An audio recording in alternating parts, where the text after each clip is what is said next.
when I was on that stage press conference, I kind of got emotional a little bit.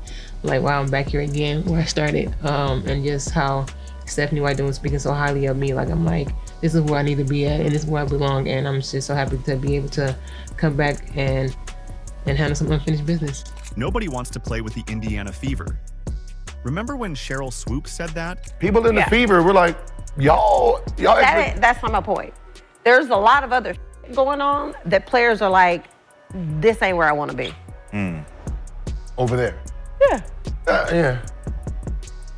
Some So new that's, some new yeah, like shit's it's a going on lot. around there. It's a lot. So you have players that are very significant on this Indiana Fever team that are like, I don't want to be here. This is where I want to be. Yeah. Natasha Howard just made her look absolutely ridiculous by not only choosing to join the Indiana Fever, but passionately defending Caitlin Clark and the team against all the haters. Really excited to also play with Caitlin Clark, Kelsey Mitchell, Aaliyah Boston, like the player that, you know, that I also say stuff on the court to them when I'm like playing against them. So, but I'm happy that I'm playing with them, not against them no more. We're not talking about just any player here. We're talking about a 3-time WNBA champion, former Defensive Player of the Year, and one of only a handful of players in the entire league who averaged 18 points and 7 rebounds last season. So why would an elite star like Howard deliberately choose to team up with Caitlin Clark? And how is she clapping back in defense of Clark and the Fever? Let's break it down. Yo, what's up, fans? You know, I'm happy to be a Fever. You see me? See me? You see me? You see me with this on? Yeah, I'm back, baby. I'm back where I started. Let's go. Remember back in April when the haters couldn't wait to tear down Caitlin Clark? Cheryl Swoops led the charge with that infamous quote claiming nobody would want to play with Clark in Indiana. Well, that narrative just got completely shattered, and the basketball world is still reeling from the impact. What kind of things do you feel? I'm not in the locker room. Okay, I ain't even but on just, the team. I'm talking about more social media. Okay. It's a turn, right? it's a turn, right? It's really a turn of the tides. Well, right. Gil, here's my point. The beginning of the year, right, everybody saw. Months, critics like Swoops pushed this idea that established WNBA stars would actively avoid the Fever. They painted this picture that veterans would run away from Indiana because they didn't want to deal with the Caitlin Clark circus. The media attention, the spotlight, the packed arenas.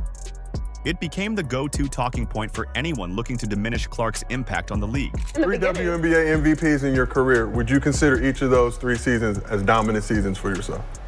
No. Man, I can't. Bro, Cheryl Swoops is willing to lie about her own career before she even admits that Caitlin is dominant. But then something happened that those critics never saw coming. Natasha Howard, a 3-time WNBA champion, former Defensive Player of the Year, and one of the league's most respected veterans, didn't just sign with Indiana. She chose to return to the very team that drafted her back in 2014 with the 5th overall pick. The same organization where she began her professional journey a decade ago. This is a tremendous, not only tremendous player, but a tremendous person. And what she's done the last 9 years in her career has put her in the elite company of many athletes and many players in this league. So, you know, I want to say thank you to Natasha and to her family for coming back to us. Because when a player returns to a place that drafted them, that's special. And she chose us because she could have gone anywhere. This wasn't just any signing. This was a statement that ripped the Indiana is toxic narrative to shreds. Howard didn't hide her excitement about returning to Indiana either. During her press conference, she made it crystal clear. I just feel like I'm supposed to be here.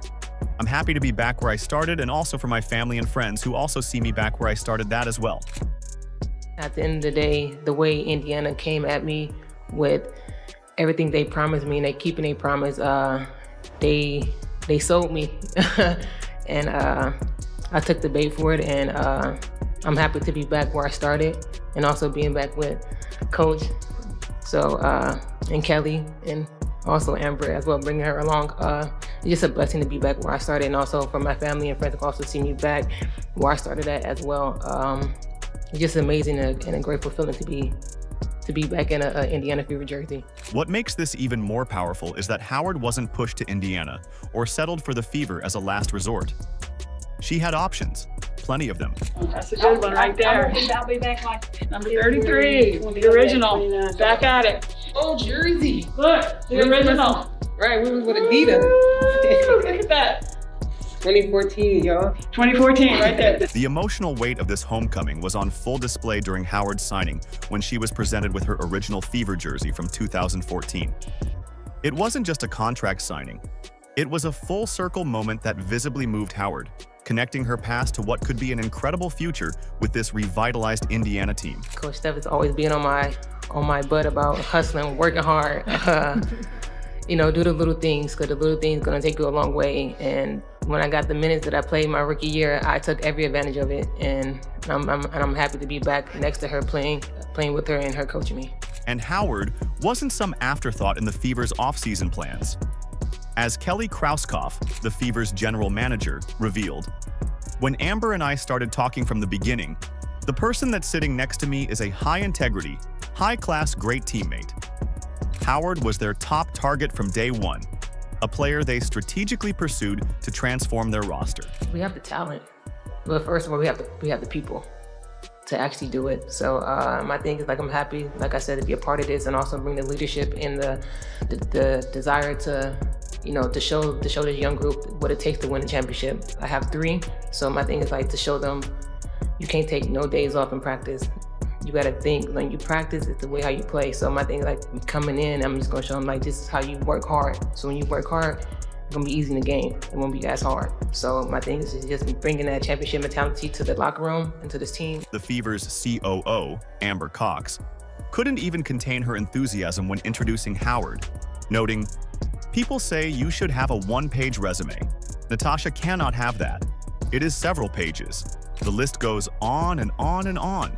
That's the caliber of player who just chose to play with Caitlin Clark in Indiana." The list of accomplishments are long. People say you should have a one-page resume. Natasha cannot have that.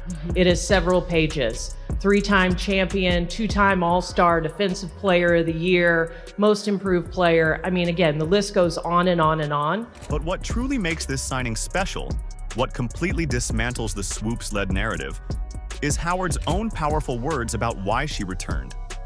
Far from avoiding the Fever, Howard expressed profound gratitude, stating, "I'm just really, really honored and blessed to see a team that appreciates me and that want my light." I think it was day one when I got this job. Kelly and I were on the phone, and we had 2 things on our to-do list: re-sign Kelsey Mitchell and bring back Natasha Howard. We have been focused on this day and this moment since the day we started this process. She even reflected on her growth since her first stint with Indiana, saying, "I just feel like I've grown a lot as a person, and just as a player, I feel like a lot of teams didn't really appreciate me how they should." This wasn't just a basketball decision, it was personal. It was about finding a home where her talents and contributions would be valued. The person that's sitting next to me is of high integrity, high class, great teammate. Players in this league love her. So welcoming her back, putting her on the floor with our guards, there's a reason why her nickname is Flash. Howard didn't just find a team that appreciates her. She found the perfect basketball soulmate in Caitlin Clark. This isn't just any partnership. We're talking about pairing a player nicknamed Flash with perhaps the most creative distributor in the game today. Howard's elite transition scoring ability creates exactly the type of target Clark has been missing in Indiana. While critics were busy claiming nobody wanted to play with Clark, these 2 were quietly forming what could become one of the most lethal fast-break duos the WNBA has ever seen. Imagine this play happening every night. A 10-point lead now for Mersin. And it's stolen away. Howard leading the charge, hands it away, gets it back. Oh, a one-handed off 2. A little bit of showboating for Mersin. Gotta love that. Let's break down what makes this combination so special. Howard is a transition scoring machine. Her ability to sprint down the court at full speed, maintain body control, and finish at the rim is exactly what the doctor ordered for a passer with Clark's vision. Last season, Howard was in rarefied air as one of just a handful players averaging 18+ points per game while simultaneously pulling down 7 rebounds per contest. That kind of efficiency isn't just good, it's elite. Last season, with a minimum of 25 games played, Natasha Howard was one of just 13 players to average 18 points per game. She was one of 16 players to average 7 rebounds per game. And the list of players to average both 18 and 7 last year, short and elite. A'ja Wilson, Breanna Stewart, Napheesa Collier, Brittany Griner, and yes, Natasha Howard. Versatility is a major calling card for Howard. The Fever struggled last season with a roster that couldn't fully capitalize on Clark's otherworldly passing ability. Too often, potential assists were squandered by teammates who couldn't keep pace or finish in traffic. Enter Howard, who has built her career on being exactly that kind of finisher. In her introductory press conference, Howard couldn't contain her excitement about this perfect basketball marriage, specifically stating, "I can't wait to run the floor and get those passes," a clear acknowledgement of how she sees her game meshing with Clark's. All of that, and we haven't yet touched upon what Howard does best: defend. Howard was named Defensive Player of the Year in 2019 and has finished in the top 10 of the Defensive Player of the Year voting 3 times in her career. Howard has averaged at least 1 block and 1 steal per game in each of her last 7 seasons. And that versatility is really what makes her a weapon on defense. But Howard brings so much more than just offensive firepower. The Fever ranked near the bottom of the league defensively last season, and Howard's arrival immediately addresses that weakness. With a near 7-foot wingspan, she's a defensive nightmare for opponents, capable of guarding multiple positions effectively. The numbers tell the story. Howard has averaged at least 1 block and 1 steal per game for 7 consecutive seasons. That kind of defensive disruption transforms a team's entire identity. That wingspan and 6'2" height allows her to be disruptive defensively around the rim on opposing bigs too. In fact, Howard will enter the 2025 season 25th all-time in blocks in WNBA history. Think about what this means for Indiana's young roster. When Howard slides over to help defend the rim, it gives perimeter defenders more confidence to pressure ball handlers.